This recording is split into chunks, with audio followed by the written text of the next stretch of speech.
Vesterbacka, he doesn't want any introductions because he's going to do his own thing. I think in terms of how the process is going to work out today, I think Peter's talk will take about 20-25 minutes.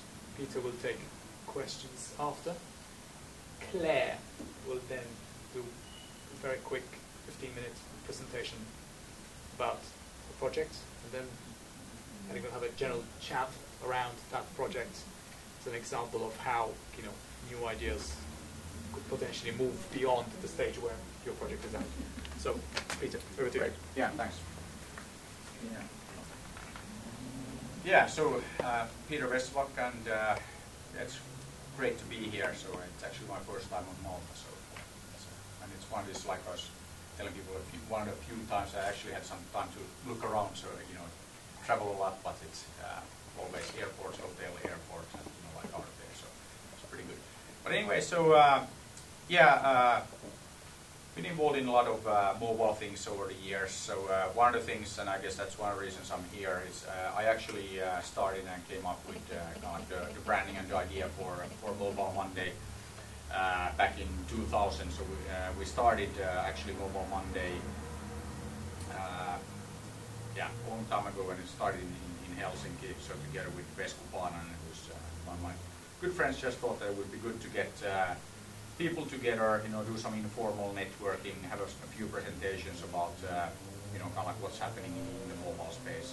And also what was very important with Mobile Monday at the time, and I mean, if you know Finland, one thing that what we big believers in kind of is openness, open source, and all of that. So we created things like Linux and MySQL and some of these projects on the software side. But I think that's actually reason for that is again part of the culture of being very open and very sharing. And I think that that's also something that we did with Mobile Monday, that we wanted to create something that is very much open and approachable, so that you can come to a Mobile Monday meet up.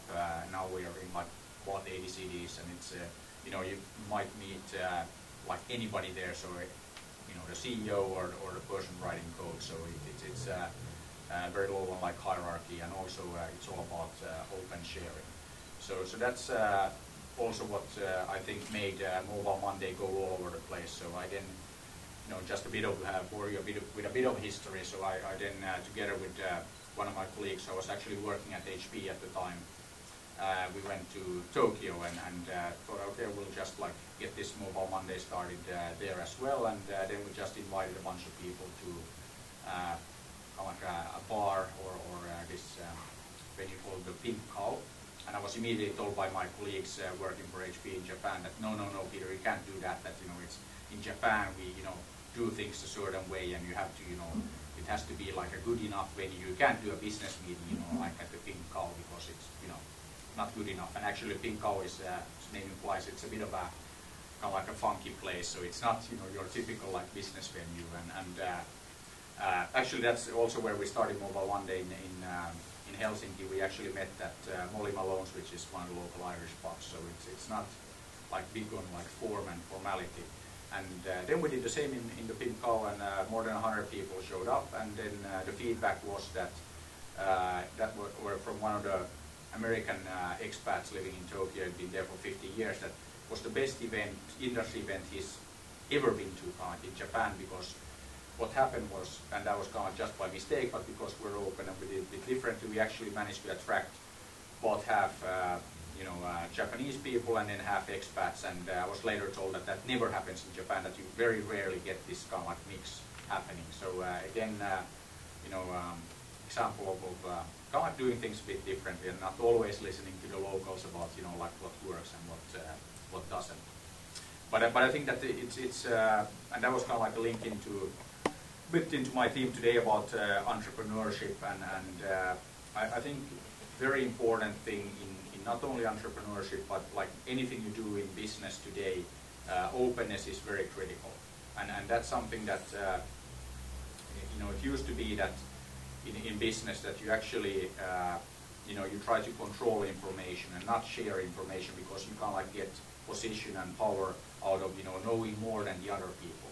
But actually, and it's a bit of a paradox, but actually it's completely the opposite nowadays, and I think that the internet, the web, social media, all these things have also contributed to the fact that actually if you don't share information, if you don't like talk with people, they won't share with you, they won't talk to you, which means that you'll only end up with kind of like your own piece of information but nothing else, and then you actually end up with less knowledge, and I would talk about like power or control, but actually less influence. So influence is a pretty good term to describe this. So I think that is something that just want to start to like talking a little bit about this openness, because I think it's very central in what we've been doing with Mobile Monday, and also why Mobile Monday is now in more than 80 cities, because just anybody can just pick up the Mobile Monday idea, start monthly or what have gatherings. So typically it's always the first Monday of the month, and then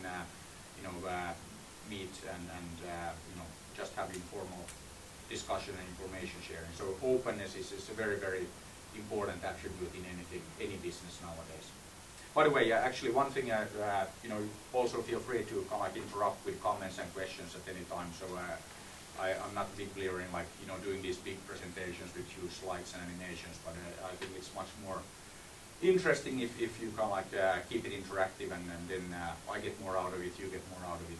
So if you have anything you if you disagree or want to ask a question in the middle of presentation, feel free. And then there's also time to do that afterwards during the panel. But anyway, so yeah, openness is important. So part of introducing myself as well. So I've always been involved in Mobile Monday is one of the things that I've been doing. But then, and this is again not intentional, but just ended up doing and creating a bunch of these communities. So one thing that I did then, so Mobile One is like a hobby and like on the side, so that's something that started a while ago. But then I was working at HP for many years, and there I started something called the HP Mobile E-Services Bazaar. So that was actually kind of like an ecosystem program, if you will. So I always got asked, okay, Bazaar, so what is that? Is it some kind of like competence center, or everybody was doing those kind of things? If you remember, those of you who were like in business time, like in 99, 2000, we had .com, mobile boom, and all these IT companies, including HP, were doing all these competence centers of this and that, and we actually then decided not to do a competence center, and I always joke and say that okay, we're not that competent, not that central, being in Finland, so we instead created this Bazaar program. But it's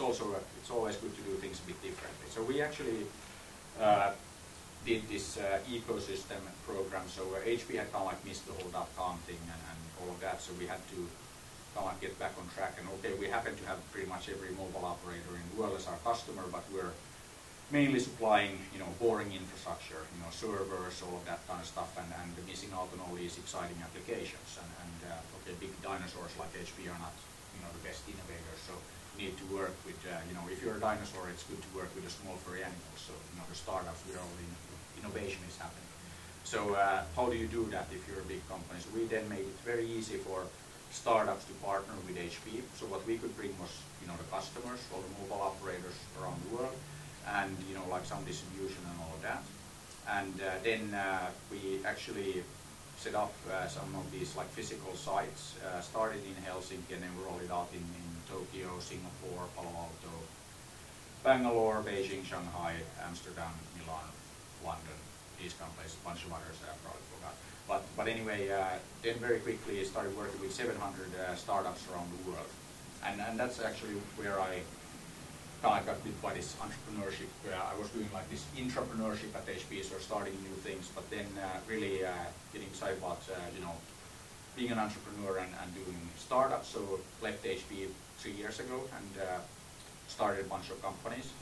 And